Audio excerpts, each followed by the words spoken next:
इंदौर में ठेकेदारी का काम करने वाले कपिल गोयल ने कांग्रेस सेवा दल से जुड़े नेता राकेश सिलावट पर गंभीर आरोप लगाए हैं।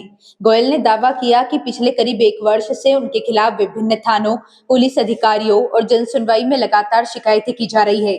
उनका आरोप है कि यह शिकायतें कथित रूप से झूठे दस्तावेजों और तथ्यों के आधार पर की गई, ताकि उन पर दबाव बनाकर आर्थिक लाभ लिया जा सके। वहीं गोयल के अधिवक्ता के अनुसार मामले में कथित रूप से दबाव बनाने, धमकी देने और अनैतिक मांग से जुड़े तथ्य न्यायालय एवं जांच एजेंसियों के समक्ष रखे गए हैं। भैया, राकेश सिलावट नाम का एक व्यक्ति है जो कांग्रेस सेवा दल का अध्यक्ष है और सेवा दल के कपड़ों की आड़ में सफ़ेद कपड़ों की आड़ में पूरी तरह से सूदखोरी का और रंगदारी का धंधा करता है। किसी समय में मेरा अच्छा मित्र हुआ करता था। फूल छाप कांग्रेसी है राकेश सिलावट, जो बार बार पिछले 1-1.5 सालों से अलग अलग थानों में जाकर के, पुलिस प्रशासन में जाकर के, कमिश्नर के वहाँ जाके, जनसुनवाई में जाकर के मेरे खिलाफ झूठी शिकायतें कर रहा है। राकेश सिलावट द्वारा पिछले 1 साल में कई बार अलग अलग थानों पर मेरे खिलाफ झूठी शिकायत की गई है। हर थानों की जांच रिपोर्ट जो है, जिसको प्रतिवेदन बोलते हैं, उसमें ये पाया गया खात्मा रिपोर्ट में कि राकेश ने जो भी दस्तावेज प्रस्तुत करे वो सब गलत है। सारे दस्तावेज मैं आपके साथ साझा कर रहा हूँ।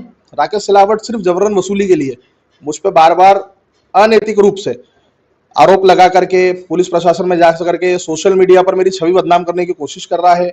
मेरे समाज में, मेरे मोहल्ले में अलग अलग लोगों को फ़ोन करता है, बताता है कि भैया मुझे पैसे लेना है, और सारा घटनाक्रम सिर्फ जबरन वसूली का है, रंगदारी का है, इसके अलावा कुछ भी नहीं। तो इसकी शिकायत आपने कहीं नहीं करी?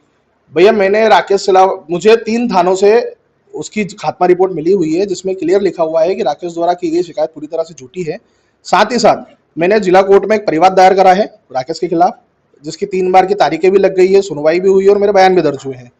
इसके साथ मैंने डीसीपी जोन 4 को भी शिकायत करी है कि साहब, ये आदमी जो है बार बार झूठे कागजों को, झूठे दस्तावेज बना करके जो शिकायत कर रहा है, उसके खिलाफ आप कार्रवाई करें, क्योंकि मेरे दस्तावेज जिनका वो गलत उपयोग कर रहा है, तो उसके लिए भी कार्रवाई होना चाहिए। तो इस तरह खाली आपका उसके पास कुछ चीजें हैं?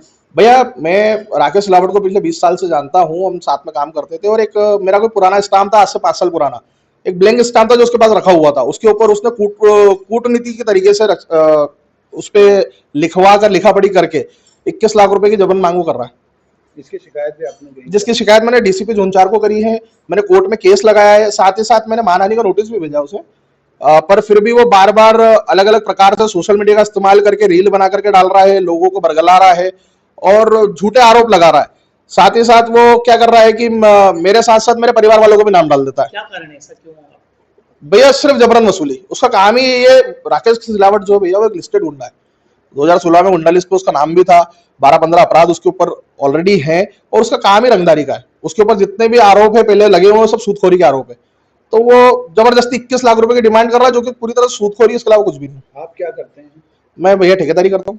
अगला कदम क्या रहेगा आपका? भैया, अभी तो मैंने शिकायत करी है, कमिश्नर साहब से भी शिकायत करी है, डीसीपी साहब से भी शिकायत करी है, और मैं न्याय मांग रहा हूँ पुलिस से कि मुझे न्याय मिले। आपका नाम बताइए। मेरा नाम कपिल गोयल है भैया। मैं सचिन निर्वा एडवोकेट, मेरा क्लाइंट कपिल गोयल है। कपिल गोयल के माध्यम से जिला कोर्ट न्यायालय में एक आपराधिक परिवाद राकेश सिलावट के विरुद्ध प्रस्तुत किया गया है। वह परिवाद इस बाबत प्रस्तुत किया गया क्योंकि वह कपिल गोयल को बार बार परेशान करने की नीयत से, अवैध वसूली करने की नीयत से और उसे उद्यापित कर झूठे केस में फंसाने के लिए बाध्य कर रहा है। पुलिस के मार्फत से जा रहा है, पुलिस में कई शिकायतें कर रहा है, पुलिस के द्वारा उन शिकायतों पर विचार कर सभी शिकायतें झूठी पाई गई, फिर भी वह कपिल गोयल को परेशान कर रहा है। इस कारण से परिवाद प्रस्तुत किया गया है, वो वर्तमान में विचाराधीन है।